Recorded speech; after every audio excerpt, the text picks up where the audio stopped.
دوستوں بڑھتے ہیں منٹو کی کہانی عشق حقیقی کی جانب۔ عشق و محبت کے بارے میں اخلاق کا نظریہ وہی تھا جو اکثر عاشقوں اور محبت کرنے والوں کا ہوتا ہے۔ وہ رانجھے پیر کا چیلا تھا۔ عشق میں مر جانا اس کے نزدیک ایک عظیم الشان موت مرنا تھا۔ اخلاق 30 برس کا ہو گیا مگر باوجود کوششوں کے اس کو کسی سے عشق نہ ہوا۔ لیکن ایک دن انگرڈ برگمین کی picture for home the bell tolls matinee show دیکھنے کے دوران میں اس نے محسوس کیا کہ اس کا دل اس برقع پوش لڑکی سے وابستہ ہو گیا ہے جو اس کے ساتھ والی سیٹ پر بیٹھی تھی اور سارا وقت اپنی ٹانگ ہلاتی رہی تھی۔ پردے پر جب سائے کم اور روشنی زیادہ ہوئی تو اخلاق نے اس لڑکی کو ایک نظر دیکھا۔ اس کے ماتھے پر پسینے کے ننھے ننھے قطرے تھے، ناک کی پھننگ پر چند بوندیں تھیں۔ جب اخلاق نے اس کی طرف دیکھا تو اس کی ٹانگ ہلنا بند ہو گئی۔ ایک ادا کے ساتھ اس نے اپنے سیاہ برقعے کی جالی سے اپنا چہرہ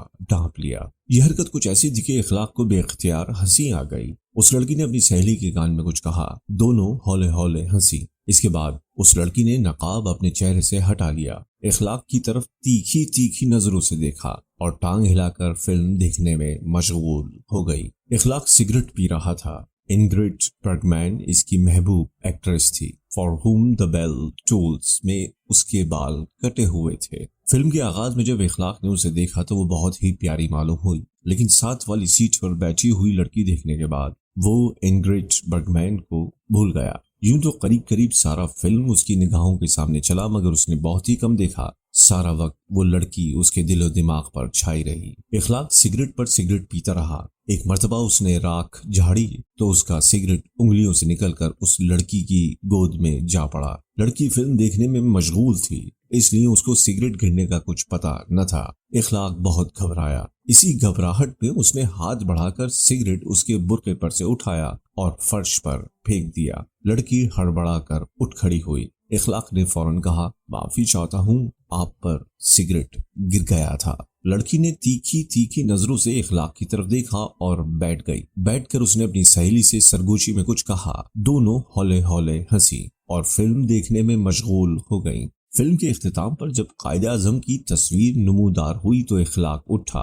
خدا معلوم کیا ہوا کہ اس کا پاؤں لڑکی کے پاؤں کے ساتھ ٹکرایا۔ اخلاق ایک بار پھر سر تپا معذرت بن گیا، معافی چاہتا ہوں، جانے آج کیا ہو گیا ہے۔ دونوں سہیلیاں ہولے ہولے ہنسی۔ جب بھیڑ کے ساتھ باہر نکلی تو اخلاق ان کے پیچھے پیچھے ہو لیا۔ وہ لڑکی جس سے اس کو پہلی نظر کا عشق ہوا تھا مڑ مڑ کر دیکھتی رہی۔ اخلاق نے اس کی پرواہ نہ کی اور ان کے پیچھے پیچھے چلتا رہا۔ اس نے تہیہ کر لیا تھا کہ وہ اس لڑکی کا مکان دیکھ کے رہے گا۔ مال روڈ کے فٹ پاتھ پر وائی ایم سی اے کے سامنے اس لڑکی نے مڑ کر اخلاق کی طرف دیکھا اور اپنی سہیلی کا ہاتھ پکڑ کر رک گئی۔ اخلاق نے آگے نکلنا چاہا تو وہ لڑکی اس سے مخاطب ہوئی، آپ ہمارے پیچھے پیچھے کیوں آ رہے ہیں؟ اخلاق نے ایک لہجہ سوچ کر جواب دیا، آپ میرے آگے آگے کیوں جا رہی ہیں؟ لڑکی کھلکھلا کر ہنس پڑی۔ اس کے بعد اس نے اپنی سہیلی سے کچھ کہا، پھر دونوں چل پڑیں۔ بس اسٹینڈ کے پاس اس لڑکی نے جب مڑ کر دیکھا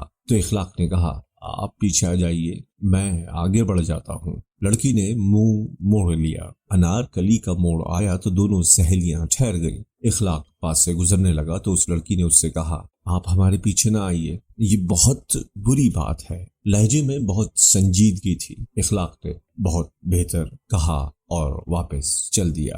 اس نے مڑ کر بھی ان کو نہ دیکھا، لیکن دل میں اس کو افسوس تھا کہ وہ کیوں اس کے پیچھے نہ گیا۔ اتنی دیر کے بعد اس کو اتنی شدت سے محسوس ہوا تھا کہ اس کو کسی سے محبت ہوئی ہے، لیکن اس نے موقع ہاتھ سے جانے دیا۔ اب خدا معلوم پھر اس لڑکی سے ملاقات ہو یا نہ ہو۔ جب وائی ایم سی اے کے پاس پہنچا تو رک کر اس نے انارکلی کے موڑ کی طرف دیکھا، مگر اب وہاں کیا تھا؟ وہ تو اسی وقت انارکلی کی طرف چلی گئی تھی۔ لڑکی کے نقش بڑے پتلے پتلے تھے، باریک ناک، چھوٹی سی ٹھوڑی، پھول کی پتیوں جیسے ہونٹ۔ جب پردے پر سائے کم اور روشنی زیادہ ہوتی تھی تو اس نے اس کے بالائی ہونٹ پر ایک تل دیکھا تھا جو بے حد پیارا لگتا تھا۔ اخلاق نے سوچا تھا کہ اگر یہ تل نہ ہوتا تو شاید وہ لڑکی نامکمل رہتی۔ اس کا وہاں پر ہونا اشد ضروری تھا۔ چھوٹے چھوٹے قدم تھے جن میں کنوار پن تھا۔ چونکہ اس کو معلوم تھا کہ ایک مرد میرے پیچھے پیچھے آ رہا ہے، اس لیے ان کے ان چھوٹے چھوٹے قدموں میں ایک بڑی پیاری لڑکھڑاہٹ سی پیدا ہو گئی تھی۔ اس کا مڑ مڑ کر تو دیکھنا غضب تھا۔ گردن کو ایک خفیف سا جھٹکا دے کر وہ پیچھے اخلاق کی طرف دیکھتی اور تیزی سے منہ موڑ لیتی۔ دوسرے روز وہ انگریڈ برگمین کا فلم پھر دیکھنے گیا۔ شو شروع ہو چکا تھا۔ والٹ ڈزنی کا کارٹون چل رہا تھا کہ وہ اندر ہال میں داخل ہوا۔ ہاتھ کو ہاتھ سجائی نہیں دیتا تھا۔ گیٹ کیپر کی بیٹری کی اندھی روشنی کے سہارے اس نے ٹٹول ٹٹول کر ایک خالی سیٹ تلاش کی اور اس پر بیٹھ گیا۔ ڈزنی کا کارٹون بہت مزاحیہ تھا۔ ادھر ادھر کئی تماشائی ہنس رہے تھے۔ دفعتاً بہت ہی قریب سے اخلاق کو ایسی ہنسی سنائی دی جس کو وہ پہچانتا تھا۔ مڑ کر اس نے پیچھے دیکھا تو وہی لڑکی بیٹھی تھی۔ اخلاق کا دل دھک دھک کرنے لگا۔ لڑکی کے ساتھ ایک نوجوان لڑکا بیٹھا تھا۔ شکل و صورت کے اعتبار سے وہ اس کا بھائی لگتا تھا۔ اس کی موجودگی میں وہ کس طرح بار بار مڑ کر دیکھ سکتا تھا۔ انٹرول ہو گیا۔ اخلاق کوشش کے باوجود فلم اچھی طرح نہ دیکھ سکا۔ روشنی ہوئی تو وہ اٹھا۔ لڑکی کے چہرے پر نقاب تھا، مگر اس مہین پردے کے پیچھے اس کی آنکھیں اخلاق کو نظر آئیں جن میں مسکراہٹ کی چمک تھی۔ لڑکی کے بھائی نے سگریٹ نکال کر سلگایا۔ اخلاق نے اپنی جیب میں ہاتھ ڈالا اور اس سے مخاطب ہوا، ذرا ماچس عنایت فرمائیے۔ لڑکی کے بھائی نے اس کو ماچس دے دی۔ اخلاق نے اپنا سگریٹ سلگایا اور ماچس اس کو واپس دے دی۔ شکریہ۔ لڑکی کی ٹانگ ہل رہی تھی۔ اخلاق اپنے سیٹ پر بیٹھ گیا۔ فلم کا بقایا حصہ شروع ہوا۔ ایک دو مرتبہ اس نے مڑ کر لڑکی کی طرف دیکھا۔ اس سے زیادہ وہ کچھ نہ کر سکا۔ فلم ختم ہوا۔ لوگ باہر نکلنے شروع ہوئے۔ لڑکی اور اس کا بھائی ساتھ تھے۔ اخلاق ان سے ہٹ کر پیچھے پیچھے چلنے لگا۔ اسٹینڈرڈ کے پاس بھائی نے اپنی بہن سے کچھ کہا۔ ایک ٹانگے والے کو بلایا۔ لڑکی اس میں بیٹھ گئی۔ لڑکا اسٹینڈرڈ میں چلا گیا۔ لڑکی نے نقاب میں سے اخلاق کی طرف دیکھا۔ اس کا دل دھک دھک کرنے لگا۔ ٹانگا چل پڑا۔ اسٹینڈرڈ کے باہر اس کے 3-4 دوست کھڑے تھے۔ ان میں سے ایک کی سائیکل اس نے جلدی جلدی پکڑی اور ٹانگے کے تعاقب میں روانہ ہو گیا۔ یہ تعاقب بڑا دلچسپ رہا۔ زور کی ہوا چل رہی تھی۔ لڑکی کے چہرے پر سے نقاب اٹھ جاتی۔ سیاہ جارجٹ کا پردہ پھڑپڑا کر اس کے سفید چہرے کی جھلکیاں دکھاتا تھا۔ کانوں میں سونے کے بڑے بڑے جھومر تھے۔ پتلے پتلے ہونٹوں پر سیاہی مائل سرخی تھی اور بالائی ہونٹ پر تل، وہ اشد ضروری تل تھا۔ بڑے زور کا جھونکا آیا تو اخلاق کے سر پر سے ہیٹ اتر گیا اور سڑک پر دوڑنے لگا۔ ایک ٹرک گزر رہا تھا۔ اس کے وزنی پہیے کے نیچے آیا اور وہیں چت ہو گیا۔ لڑکی ہنسی۔ اخلاق مسکرا دیا۔ گردن موڑ کر ہیٹ کی لاش دیکھی جو بہت پیچھے رہ گئی تھی اور لڑکی سے مخاطب ہو کر کہا، اس کو تو شہادت کا رتبہ مل گیا۔ لڑکی نے منہ دوسری طرف موڑ لیا۔ اخلاق تھوڑی دیر کے بعد پھر اس سے مخاطب ہوا، آپ کو اعتراض ہے تو واپس چلے جاتا ہوں۔ لڑکی نے اس کی طرف دیکھا مگر کوئی جواب نہ دیا۔ انارکلی کی ایک گلی میں ٹانگا رکا۔ وہ لڑکی اتر کر اخلاق کی طرف بار بار دیکھتی۔ نقاب اٹھا کر ایک مکان میں داخل ہو گئی۔ اخلاق ایک پاؤں سائیکل کے پیڈل پر اور دوسرا پاؤں دکان کے تھڑے پر رکھے تھوڑی دیر کھڑا رہا۔ سائیکل چلانے ہی والا تھا کہ اس مکان کی پہلی منزل پر ایک کھڑکی کھلی۔ لڑکی نے جھانک کر اخلاق کو دیکھا مگر فوراً ہی شرما کر پیچھے ہٹ گئی۔ اخلاق تقریباً آدھا گھنٹہ وہاں کھڑا رہا مگر وہ پھر کھڑکی میں نمودار نہ ہوئی۔ دوسرے روز اخلاق صبح سویرے انارکلی کی اس گلی میں پہنچا۔ 15-20 منٹ تک ادھر ادھر گھومتا رہا۔ کھڑکی بند تھی۔ مایوس ہو کر لوٹنے والا تھا کہ ایک فالسے بیچنے والا صدا لگاتا آیا۔ کھڑکی کھلی۔ لڑکی سر سے ننگی نمودار ہوئی۔ اس نے فالسے والے کو آواز دی، بھائی فالسے والے ذرا ٹھہرنا۔ پھر اس کی نگاہیں ایک دم اخلاق پر پڑی۔ چونک کر وہ پیچھے ہٹ گئی۔ فالسے والے نے سر پر سے چھابڑی اتاری اور بیٹھ گیا۔ تھوڑی دیر کے بعد وہ لڑکی سر پر دوپٹہ لیے نیچے آئی۔ اخلاق کو اس نے کنکھیوں سے دیکھا، شرمائی اور فالسے لیے بغیر واپس چلی گئی۔ اخلاق کو یہ ادا بہت پسند آئی، تھوڑا سا ترس بھی آیا۔ فالسے والے نے جب اس کو گھور کے دیکھا تو وہ وہاں سے چل دیا۔ چلو آج اتنا ہی کافی ہے۔ چند دن ہی میں اخلاق اور اس لڑکی میں اشارے شروع ہو گئے۔ ہر روز صبح 9 بجے وہ انارکلی کی اس گلی میں پہنچتا۔ کھڑکی کھلتی، وہ سلام کرتا، وہ جواب دیتی، مسکراتی، ہاتھ کے اشاروں سے کچھ باتیں ہوتی، اس کے بعد وہ چلی جاتی۔ ایک روز انگلیاں گھما کر اس نے اخلاق کو بتایا کہ وہ شام کے 6 بجے کے شو سینما دیکھنے جا رہی ہے۔ اخلاق نے اشاروں کے ذریعے پوچھا، کون سے سینما ہاؤس میں؟ اس نے جواب میں کچھ اشارے کیے مگر اخلاق نہ سمجھا۔ آخر میں اس نے اشاروں میں کہا، کاغذ پر لکھ کر نیچے پھینک دو۔ لڑکی کھڑکی سے ہٹ گئی۔ چند لمحات کے بعد اس نے ادھر ادھر دیکھ کر کاغذ کی ایک مروڑی سی نیچے پھینک دی۔ اخلاق نے اسے کھولا، لکھا تھا پلازا پروین۔ شام کو پلازا میں اس کی ملاقات پروین سے ہوئی، اس کے ساتھ اس کی سہیلی تھی۔ اخلاق اس کے ساتھ والی سیٹ پر بیٹھ گیا۔ فلم شروع ہوا تو پروین نے نقاب اٹھا لیا۔ اخلاق سارا وقت اس کو دیکھتا رہا، اس کا دل دھک دھک کرتا تھا۔ انٹرویل سے کچھ پہلے اس نے آہستہ سے اپنا ہاتھ بڑھایا اور اس کے ہاتھ پر رکھ دیا۔ وہ کانپ اٹھی۔ اخلاق نے فوراً ہاتھ اٹھا لیا۔ دراصل وہ اس کو انگوٹھی دینا چاہتا تھا، مگر خود پہنانا چاہتا تھا جو اس نے اسی روز خریدی تھی۔ انٹرویل ختم ہوا تو اس نے پھر اپنا ہاتھ بڑھایا، اس کے ہاتھ پر رکھ دیا۔ وہ کانپی لیکن اخلاق نے ہاتھ نہ ہٹایا۔ تھوڑی سی دیر کے بعد اس نے انگوٹھی نکالی اور اس کی ایک انگلی میں چڑھا دی۔ وہ بالکل خاموش رہی۔ اخلاق نے اس کی طرف دیکھا۔ پیشانی اور ناک پر پسینے کے ننھے ننھے قطرے تھر تھرا رہے تھے۔ فلم ختم ہوا تو اخلاق اور پروین کی یہ ملاقات بھی ختم ہو گئی۔ باہر نکل کر کوئی بات نہ ہو سکی۔ دونوں سہیلیاں ٹانگے میں بیٹھیں۔ اخلاق کو دوست مل گئے۔ انہوں نے اسے روک لیا لیکن وہ بہت خوش تھا، اس لیے کہ پروین نے اس کا تحفہ قبول کر لیا تھا۔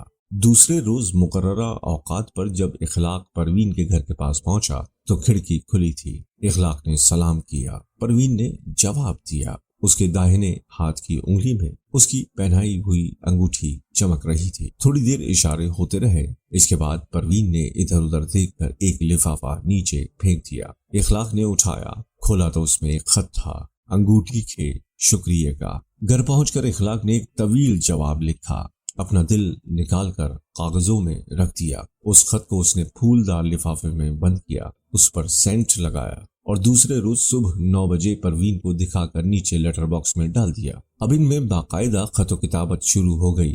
ہر خط عشق و محبت کا ایک دفتر تھا۔ ایک خط اخلاق نے اپنے خون سے لکھا جس میں اس نے قسم کھائی کہ وہ ہمیشہ اپنی محبت میں ثابت قدم رہے گا۔ اس کے جواب میں خونی تحریر ہی آئی۔ پروین نے بھی حلف اٹھایا کہ وہ مر جائے گی لیکن اخلاق کے سوا اور کسی کو شریک حیات نہیں بنائے گی۔ مہینوں گزر گئے۔ اس دوران میں کبھی کبھی کسی سینما میں دونوں کی ملاقات ہو جاتی تھی۔ مل کر بیٹھنے کا موقع انہیں نہیں ملتا تھا۔ پروین پر گھر کی طرف سے بہت کڑی پابندیاں عائد تھیں۔ وہ باہر نکلتی تھی یا تو اپنے بھائی کے ساتھ یا اپنی سہیلی زہرا کے ساتھ۔ ان دو کے علاوہ اس کو اور کسی کے ساتھ باہر جانے کی اجازت نہیں تھی۔ اخلاق نے اسے کئی مرتبہ لکھا کہ زہرا کے ساتھ وہ کبھی اسے بارادری میں جہانگیر کے مقبرے میں ملے، مگر وہ نہ مانی۔ اس کو ڈر تھا کہ کوئی دیکھ لے گا۔ اسی اثنا میں اخلاق کے والدین نے اس کی شادی کی بات چیت شروع کر دی۔ اخلاق ٹالتا رہا۔ جب انہوں نے تنگ آ کر ایک جگہ بات